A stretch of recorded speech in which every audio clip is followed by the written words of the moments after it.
ပစ္စည်းပို့သမားတယောက်ကအသက်ကယ်ဆေးရည်ကိုအမြန်ဆုံးသွားပို့နေတော့မတော်တဆမော်တော်ဆိုင်ကယ်ပြိုင်ကွင်းထဲဝင်သွားမိပါလေရောဒါပေမဲ့ဒီလျှက်စစ်ဆက်ပေးအသေးလေးကကြီးစံရထားလို့အချိန်မျိုးနဲ့ professional ပြိုင်ပွဲဝင်တွေကိုဘယ်လိုမျိုးဖြတ်ကျော်သွားလဲမသိဘူးရှေ့ဆုံးကဥဆောင်နေတဲ့အမျိုးသမီးပြိုင်ပွဲဝင်ကိုတော့ဖုံမုံတွေကြားထဲမှာပြစ်ကြံခဲ့စေတာပေါ့ပစ္စည်းပို့တဲ့သူဟုတ်လားဘလို့မှမဖြစ်နိုင်တာဆရာကျွန်တော်မမီတော့ဘူးထင်တယ်ဗျာမင်းဘယ်နားမှာလဲနောက်တစ်ခွေပဲလို့တော့တယ်စိတ်မပူနဲ့ငါမင်းကိုအသေးမခံပါဘူးအဲ့ဒီလိုပြောပြီးတာနဲ့တပြိုင်နက်အဲ့ဒီလူကအကွေးမရောက်ခင်ကတည်းကအချိန်မြင့်လိုက်ပြီးအမျိုးသမီးပြိုင်ပွဲဝင်ကိုချက်ချင်းကြော်တက်ကအသက်ကယ်ဆေးကိုဒုံးပြန်လို့အချိန်နဲ့တွားပို့ပေးလိုက်တော့တာပေါ့ကြည့်ရတာဒီပစ္စည်းပို့သမားကတစ်ချိန်ကမော်တော်ဆိုင်ကယ်ပြိုင်ပွဲလောကရဲ့ကဏ္ဍဝင်နဲ့ဖျားဖြစ်ခဲ့ဘူးတာပါပဲသူအထုပ်ထိပ်ရောက်နေချိန်မှာပဲပျောက်ကွယ်သွားပြီးအစားတောက်လိုက်ပို့နေခဲ့တာပါပဲ9နှစ်ကြာပြီးတဲ့နောက်ဆေးရည်ကိုအတင်းတွားပို့နေတော့မှပဲမတော်တဆသူ့ရဲ့အမျိုးသမီးသူထေးရဲ့ပြိုင်ပွဲကိုဖျက်ဆီးမိတယ်လို့ဖြစ်သွားခဲ့ပါတယ်ဒါပေမဲ့အဲ့ဒီသူထေးမကသူမကိုအနိုင်ယူသွားတဲ့သူဟာသူမစီကပစ္စည်းပို့သမားဖြစ်နေမှန်းလုံးဝမသိခဲ့ပါဘူးသမီးရဲ့အရေးချင်းကပစ္စည်းပို့သမားတယောက်ကိုတော့မရှင်နိုင်ဘူးလို့ခန်းစားလိုက်ရတာကြောင့်သူမကလုတ်သက်ချင်းငွေတွေကိုထုတ်ပေးပြီးအတင်းကိုဖျက်သိမ်းဖို့ဆုံးဖြတ်လိုက်ပါတော့တယ်ဘာပဲဖြစ်ဖြစ်သူမမှာဝိုင်းဝန်းပြိုင်ပွဲအတင်းနဲ့လောင်းကြီးထပ်ထားတာရှိနေတာပေါ့အကယ်၍သူမရှုံးသွားခဲ့ရင်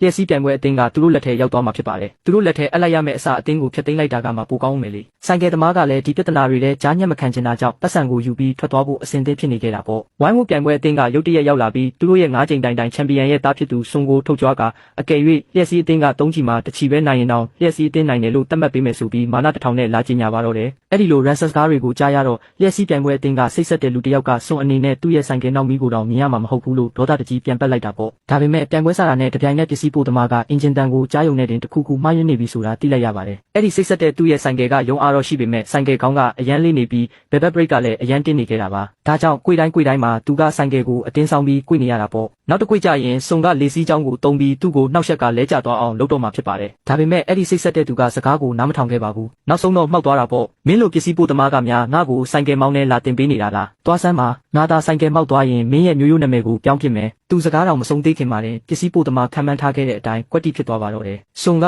ကွေ့မှာလေစီးချောင်းကိုတုံးပြီးသူ့ကိုလွန့်ထွက်သွားအောင်လုပ်လိုက်တာပါလျှက်စီးတင်းရဲ့အကောင်းဆုံးပြိုင်ပွဲဝင်ရှုံးသွားတာကိုမြင်တော့ဝိုင်းဝန်းအတင်းရဲ့ခေါင်းဆောင်ကအတင်းလွှဲပြောင်းရေးစာချုပ်ကိုချက်ချင်းထုတ်ပြီးသူထေးမကိုအတင်းလက်မှတ်ထိုးခိုင်းပါတော့တယ်အဲ့ဒီအချိန်မှာပဲပစ္စည်းပို့သမားကရှေ့ကိုတက်လာပြီးအတင်းအတွက်သူဝင်ပြိုင်ပေးမယ်လို့ကမ်းလှမ်းလိုက်ပါတယ်အားလုံးကသူ့ကိုသူရဲကောင်းလုပ်ချင်နေတယ်ဆိုပြီးလှောင်ပြောင်ကြတယ်လို့မျိုးသမီးသူထေးကိုယ်တိုင်ကလည်းလာပြီးအရှက်မကွဲပါနဲ့လို့လှမ်းပြောခဲ့တာပေါ့ဒါပေမဲ့သူကဝင်ပြိုင်ဖို့စိတ်ပိုင်းဖြတ်ထားတာကြောင့်ဆွန်ကသူ့ကိုအခွင့်အရေးတစ်ခုပေးဖို့ဆုံးဖြတ်လိုက်ပါတယ်သူကကိုထောင်ထဲကကြိုက်တဲ့ဆိုင်ကယ်ကိုရွေးချယ်ခိုင်းပေမဲ့ပစ္စည်းပို့သမားကတော့နိုင်ဖို့အတွက်သူ့ရဲ့လျှက်စစ်ဆက်ပေးအသေးလေးပဲလိုအပ်တယ်လို့ပြောလိုက်တာပေါ့အဲ့ဒီမှာတင်လူတိုင်းကဝါလုံးကွဲရေမောကြပါတော့တယ်ဝိုင်းဝုတ်အတင်းရဲ့ခေါင်းဆောင်ကတော့အကယ်၍သူသာနိုင်သွားရင်ဝိုင်းဝုတ်အတင်းတစ်ခုလုံးကိုသူ့လက်ထဲအပ်လိုက်မယ်လို့ပြောခဲ့ပါသေးတယ်ဆွန်ကလည်းထပ်ဆင့်ပြီးလောင်းကြီးထပ်လိုက်တာပေါ့ငါဆွန်ကီပန်တာမင်းကိုရှုံးသွားခဲ့ရင်ဒီနေရာမှာတင်ဒူးထောက်ပြီးမင်းကိုအကိုကြီးလို့ခေါ်လိုက်မယ်မင်းပြောပြီးပြီနော်အကယ်၍သဘောကျတယ်ဆိုရင်လိုက်ကလေးပေးပြီးဆက်ဆောင်ကြည့်ပေးကြပါဦးဘာလို့လဲဆိုတော့ဒီတစ်ခေါက်ကွက်ရွှေမှုကအချိန်ပြည့်နဲ့ကျန်းတော်မှာမို့လို့ပါပြိုင်ပွဲစတင်တာနဲ့ပစ္စည်းပို့သမားကဆွန်ကိုစက္ကန့်30တောင်အသာပေးပြီးမှလွှတ်ပေးလိုက်တာပါဆွန်ကအနိုင်ရဖို့တေချာသွားပြီလို့ထင်လိုက်တဲ့အချိန်မှာပဲပစ္စည်းပို့သမားကရုတ်တရက်အချိန်မြင့်လိုက်ပြီးသူ့နောက်ကိုထက်ချက်မကွာကတ်လိုက်လာပါတော့တယ်ဒါပေမဲ့ဝိုင်းဝုတ်အတင်းရဲ့ခေါင်းဆောင်ကတော့စိုးရိမ်မနေခဲ့ပါဘူးဆွန်ရဲ့တေမင်းတမန်အကွေ့မောင်းနေမှုကိုဘယ်သူမှမရှင်းနိုင်ဘူးလို့သူကပြောလိုက်တာပေါ့သူ့ကိုကြော်တက်ဖို့ဆိုရင်ပြိုင်ပွဲနဲ့ဖျားကိုယ်တိုင်ရောက်လာပြီးကနဝင်ဆက်ထရစ်ကွေနီကိုသုံးမရလိမ့်မယ်လေသူကြွားလို့တောင်မဆုံးသေးခင်မှာတင်ပစ္စည်းပို့သမားက